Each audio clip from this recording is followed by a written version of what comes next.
Hey, Assalamualaikum. I am Prabha Fatima, the owner of my page. Let it go. আমার আজকের recipe হচ্ছে আফগানি কাবুলি পোলাও। আজকে আমি চেষ্টা করেছি অথেন্টিক উপায় এবং টেস্টি করে এই কাবুলি পোলাওটা রান্না করে আপনাদের দেখাতে। আর দেখে নিশ্চয়ই বুঝতে পারছেন এটা কতটা ঝরঝরে এবং পারফেক্ট হয়েছে। আর এর স্বাদটাও কিন্তু অনেক অ্যামেজিং। সো আর কথা না বলে চলেন আমরা রান্নাটা শুরু করি। আমরা প্রথমেই আফগানি পোলাওটা রান্না করার জন্য একটি স্পেশাল মশলা তৈরি করে নেব। সেই জন্য একটি বাটিতে আমরা নিয়ে নিব 1.5 টেবিল চামচ গোটা জিরা, সাথে নিয়ে নিচ্ছি 2টি বড় এলাচ, ছোটো এলাচ নিয়ে নিচ্ছি 8 থেকে 10টা, সবশেষে নিয়ে নিব 1/2 টেবিল চামচ গোলমরিচ।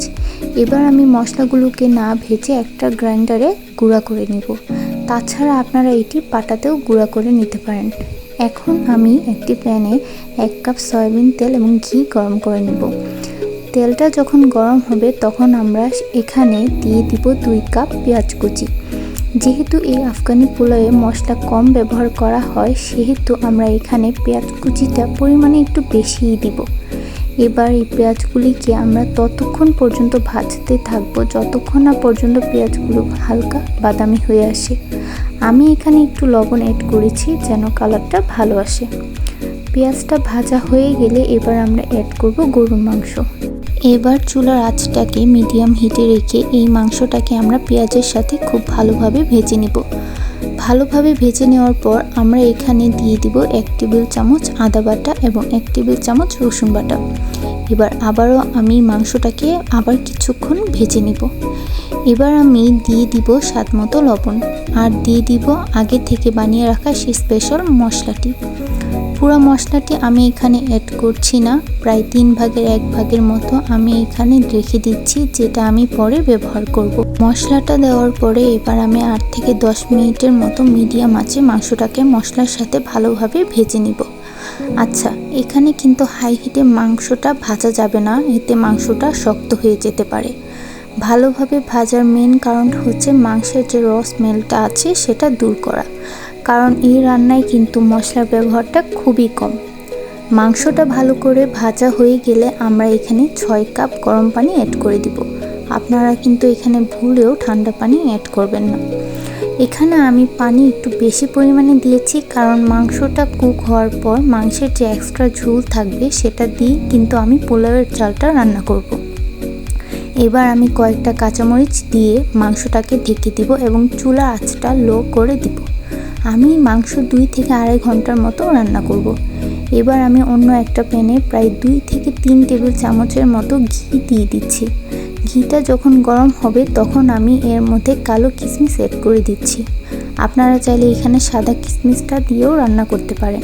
কিশমিশ হালকা ভেজে নিয়ে আমরা এতে অ্যাড করে দিব গাজর কুচি।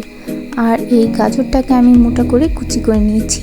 এবার আমি ভালোভাবে ভেজে নেব গাজরটা নরম হওয়া পর্যন্ত। এটা আমার ভাজা হয়ে গিয়েছে, এটা আমি রান্নার পরবর্তী পর্যায়ে ব্যবহার করব। ঘণ্টাখানেক পরে মাংসটা কিন্তু একদম সিদ্ধ হয়ে গিয়েছে আর মাংসটা কিন্তু পারফেক্টলি নরম হয়েছে। তবে মাঝে মাঝে 2-1 বারের জন্য আমি মাংস নেড়ে দিয়েছি। আপনারা খেয়াল রাখবেন মাংসটা যেন পুড়ে না যায়। মাংসের সাথে কিন্তু কিছুটা ঝোল অবশিষ্ট হয়েছে, এই ঝোল থেকে আমি মাংসগুলোকে আলাদা করে নেব। এবার আমি এই ঝোলে পোলাওয়ের চাল অ্যাড করে দিব। আমি পোলাওয়ের চালটাকে ভালোভাবে ধুয়ে 30 মিনিটের মতো পানিতে ভিজিয়ে রেখে তারপর একটি চালনিতে পানি ঝরানোর জন্য রেখে দিয়েছিলাম। চাল দেওয়ার পর আমি এখানে আরও 2 কাপের মতো পানি অ্যাড করে দিলাম। এবার আমি এখানে বাকি যে গুঁড়া মশলাটা ছিল সেটাও অ্যাড করে দিচ্ছি। এখন চুলার আঁচটাকে মিডিয়াম এবং হাই হিটের মাঝামাঝি রেখে আমি এবার চালটাকে রান্না করব। চালটাকে আমি ঠিক ততক্ষণ রান্না করব যতক্ষণ না পর্যন্ত পানিটা চালের গায়ে গায়ে টেনে আসে।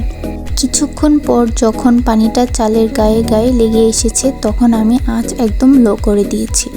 এবার তুলে রাখা মাংসগুলোকে আমি অ্যাড করে পোলাওয়ের সাথে ভালোভাবে মিশিয়ে নিব।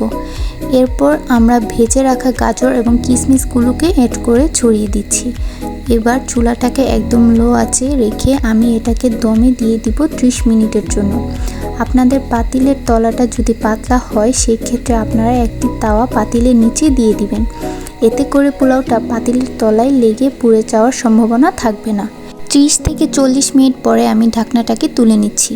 উফ, জাস্ট সি আমার পোলাওটা কতটা ঝরঝরে এবং লোভনীয় হয়েছে দেখতে। এটা ঠিক খেতে যে কতটা মজা সেটা আপনারা ঘরে তৈরি না করলে কখনোই বুঝতে পারবেন না।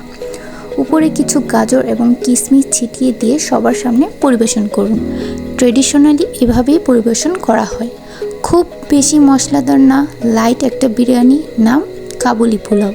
আশা করছি কোনো একটি স্পেশাল ওকেশানে আমার মতো সেম প্রসেসে এভাবে বানিয়ে আপনারা ট্রাই করবেন। ধন্যবাদ।